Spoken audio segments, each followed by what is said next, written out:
Bonjour. Il y a peut-être quelques visages que je connais. Stéphanie Côté, qui est une blogueuse chez moi. Nathalie Jobin, qui révise des fiches pour nous. En tout cas, s'ils sont là, bonjour. L'équipe des Petites Mangeurs aussi, qui fournit des recettes sur le site. Alors, bonjour, ça me fait plaisir d'être avec vous tous et de terminer la journée.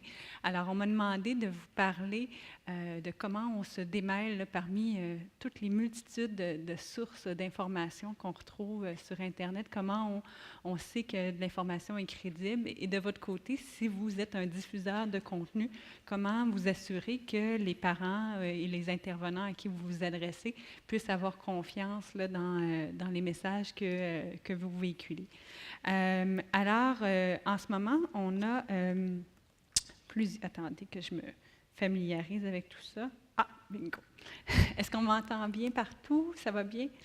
Alors, actuellement, on a on a une impression de facilité. On va sur Google, on va tout trouver, alors que c'est un peu l'inverse. Au fur et à mesure que Internet se multiplie et que les liens se multiplient, que les sites se multiplient, bien, ça se complexifie alors qu'on pense que ça se simplifie.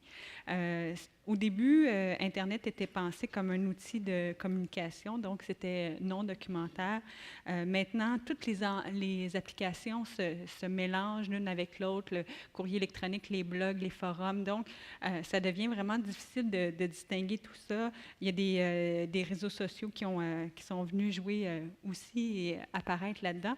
Et bon, c'est ça, ça se développe rapidement et d'une manière rapide. Là.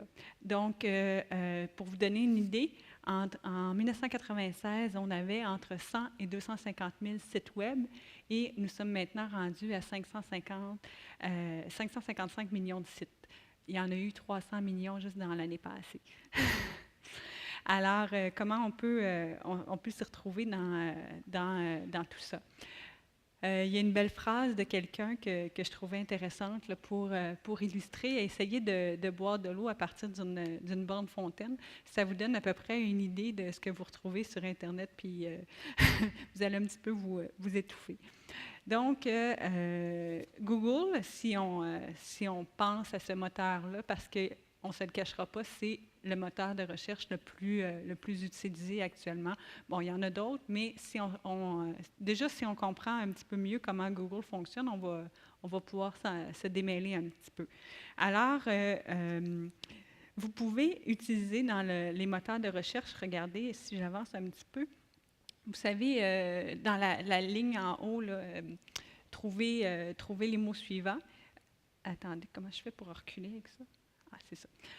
Si vous mettez les phrases entre guillemets, Google va rechercher les mots exacts dans cet ordre-là sans apporter aucune modification. Donc ça peut être vraiment, vraiment intéressant. Habituellement, ce n'est pas nécessairement utile parce que déjà, Google va accorder une importance à l'ordre dans lequel vous mettez les mots. Mais si vous utilisez les guillemets, bien, ça va vraiment rechercher cette expression-là précise. Si vous utilisez ça, par exemple, bien, vous pouvez passer à côté de certaines choses. Je vous donne un exemple. Si vous faites une recherche sur Alexander Bell, puis que vous avez mis Alexander Bell entre guillemets, bien, vous allez passer à côté de tous les résultats qui auraient été avec Alexander G. Bell. Vous me suivez? Donc, il faut y penser, là, dépendant de est-ce qu'on en a besoin. Moi, je m'en sers quand même pas mal des guillemets. Ensuite, des fois, Google va vous renvoyer des synonymes, puis vous ne voulez pas l'avoir, donc à ce moment-là, utilisez les guillemets parce que vous allez vous en passer. Vous pouvez aussi rechercher dans un site en particulier. Ça, c'est tout simple. Il faut que vous mettiez site deux points avec le nom du site. Par exemple, pour ne pas faire de publicité, là, mais admettons que vous voulez rechercher de même pour le fun sur Naître et Grandir.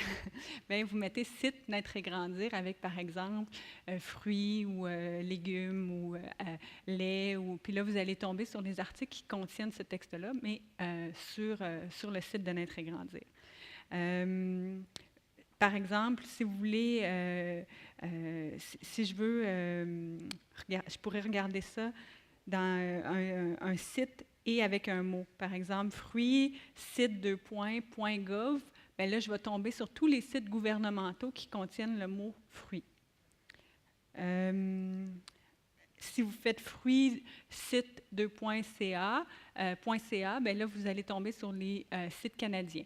Par contre, ça, l'utilisation du .ca n'est pas toujours répandue, comme par exemple Naître et grandir, on était .net, puis on se dirige de plus en plus vers le .com. Donc, si vous faisiez cette recherche-là avec le .ca, on ne sortirait même pas. Ensuite, il y a le trait d'union, ou en fait le petit tiret. Ça, quand on utilise ce terme-là, on indique à Google qu'on ne veut pas utiliser les pages qui contiennent ce mot-là. Si, par exemple, vous mettez succion, trait d'union sus, bien là, vous avez à avoir des textes qui parlent de succion, mais qui ne parleront pas de la suce. Donc, ça peut être la succion du pouce ou des choses comme ça. Vous pourriez exclure même deux termes, succion, moins sus, moins pouce. Alors, vous nettoyez comme ça vos recherches. Vous pouvez exclure des sites également. Si vous voulez, par exemple, tout ce qui concerne... Si moi, quand je fais de la recherche pour voir qu'est-ce que les autres disent sur le titre, par exemple, ou sur la suce, je ne veux pas savoir qu'est-ce que mon site dit, je sais.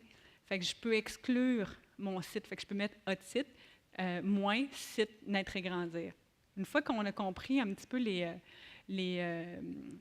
les signes, bien, on peut les mélanger puis s'amuser avec ceux-là. Qu'est-ce qu'on fait avec un mot comme casse-tête? Ah? Bien, il ne l'exclura pas, il va le comprendre que c'est le terme. Il est intelligent quand même. Ce n'est pas interprété comme un symbole d'exclusion. Ensuite, vous pouvez mettre un astérix. Ça, c'est assez peu connu et c'est assez utile. C'est pour avoir les meilleures correspondances. Par exemple, si vous mettez naître et grandir, espace, étoile, ça va donner les résultats qui concernent tout le site et non les liens sur naître et grandir. Donc, ça ne me dira pas, par exemple, que j'ai une fiche sur l'introduction des aliments, mais ça va me dire, par exemple, que je suis sur Facebook, que je suis sur LinkedIn, que je suis sur Twitter. Alors, c'est l'expression naître et grandir, mais ailleurs que sur mon site. Il y a aussi l'opérateur OR, ou R en majuscule. C'est sur l'un ou sur l'autre des termes. Je me suis mis un exemple, par exemple, développement de l'enfant. En fait, développement, moi, souvent, je veux avoir les textes sur le développement. Mais il y a des sites qui vont dire bébé, enfant, poupon, nouveau-né. Alors, je peux mettre développement, enfant, or bébé. Fait que comme ça, bien, il va faire la recherche sur les deux termes en même temps. Ça peut être utile aussi dans des indications d'âge. Développement, 12 mois, or 1 an. Hein? Est-ce qu'on dit 12 mois ou 1 an? Bien, ça dépend de comment le rédacteur a rédigé le tout. L'opérateur OR peut aussi être remplacé là, par la petite barre droite, là, que je ne sais pas comment on appelle. Mais ça, vous l'avez tout dans le document. Puis je vous ai mis le lien. Puis vous pouvez même le faire imprimer en un genre de poster. Des fois, dans certaines écoles, dans les bibliothèques, ils l'ont mis affiché. Par exemple, Google va habituellement exclure tous les déterminants, les le, les un, les pour, parce que c'est comme ils appellent ça des mots vides. Mais il y a des exceptions à cette exception-là, c'est comme en français. Par exemple, le Soleil, hein, qui est un journal de Québec, bien, ça peut être aussi Soleil pour une planète. Donc, si on met le Soleil, bien, il est assez intelligent, Google, qui sait qu'on vient de parler du quotidien. Alors, il n'exclura pas il ne va pas exclure le « le » à ce moment-là. Si on tape juste « soleil », par exemple, bien, il ne sera pas assez intelligent pour penser qu'on parle du journal. Si vous tapez, par exemple, je ne sais pas s'il y a des amateurs de photographie ici, mais cet exemple-là peut vous servir à d'autres choses dans votre pratique. Si on tape Nikon 400, bien, il va nous sortir les appareils photo qui s'appellent Nikon 400. Puis si on met Nikon 400 avec le signe de dollar, bien là, il va savoir qu'on est en train de se magasiner un appareil photo. Et là, à ce moment-là, il va nous amener sur des sites de comparateurs de prix, de tarifs, des choses comme ça. Donc, n'hésitez pas à fouiller puis à vous amuser à développer là, vos symboles, puis l'utilisation, chercher sur des sites directement, exclure des sites. Puis amusez-vous à regarder le nombre de pages qui vous sort de résultats. Puis, par exemple, 43 millions, puis là, tu rajoutes un excluseur, puis là, tu tombes à 3 millions, ben, tu dis, ah bon, OK, on s'en vient pas pire, là, on continue. On peut aussi utiliser les formulaires de recherche avancés. Ça, c'est un formulaire comme celui-ci, donc tous les mots, excluant le mot suivant, aucun des mots suivants, les mots compris. Ça, c'est un petit peu toutes les fonctions que je viens de vous montrer, mais à travers un formulaire. Ça, c'est dans le haut de Google, là, ça dit formulaire de recherche avancé. Vous pouvez chercher juste en français. Maintenant, il y a même à côté, là, il y a le plus. On peut voir les résultats les plus récents dans la dernière année, dans la dernière semaine. Ça, c'est des choses qui peuvent être particulièrement utiles. La dernière fois que le site a été mis à jour, le type de fichier, par exemple, si vous cherchez un PDF, une présentation, vous savez que votre collègue vous a parlé d'une présentation sur un sujet, mais vous pouvez, ça ne vous sert à rien de taper, mettons, fruits et légumes. Puis là, tomber sur, déjà, si vous tapez fruits et légumes PDF, là, vous venez de...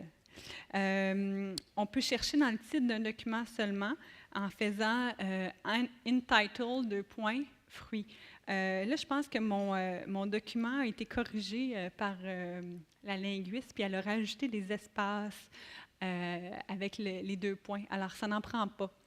Je me suis rendu compte de ça ce matin. Par exemple, si je veux savoir tous les textes que Nathalie Jobin a révisés chez moi, je fais site .naîtregrandir.net, auteur Jobin, et là, bingo, ça me donne tout ce que j'ai besoin.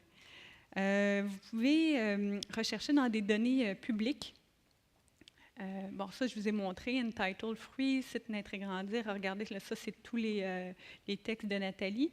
Ça, c'est dans les public data. C'est moins fort en français qu'en anglais, mais moi, j'ai espoir que ça va se développer. Alors là, j'ai tapé Mortality Child, puis je peux avoir les métriques là, pour la mortalité en bas de 5 ans. Je peux comparer à travers le Canada versus les États-Unis. Je peux me faire des graphiques, je peux voir à travers le monde. Puis c'est avec une seule recherche, là, c'est quelque chose qui m'aurait pris une demi-journée avant, là. C'est vraiment le fun vers où on s'en va. Il y a les sources universitaires, le Google Scholar que vous pourriez explorer, que vous auriez beaucoup de plaisir. Une autre fonction qui est assez peu utilisée là, dans les pages, c'est le contrôle F.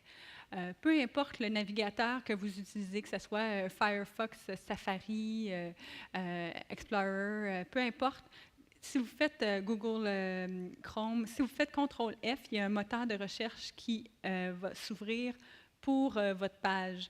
Et là, par exemple, bien, ça vous permet, si vous faites une recherche sur l'introduction des aliments complémentaires, puis là, vous tombez sur un PDF qui a 33 pages, bien, vous n'êtes pas obligé de lire les 33 pages au complet. Vous allez directement à l'endroit, puis OK, c'est pas pertinent, je reviens, puis je continue. Le petit CTRL F, là, moi, je l'aime beaucoup.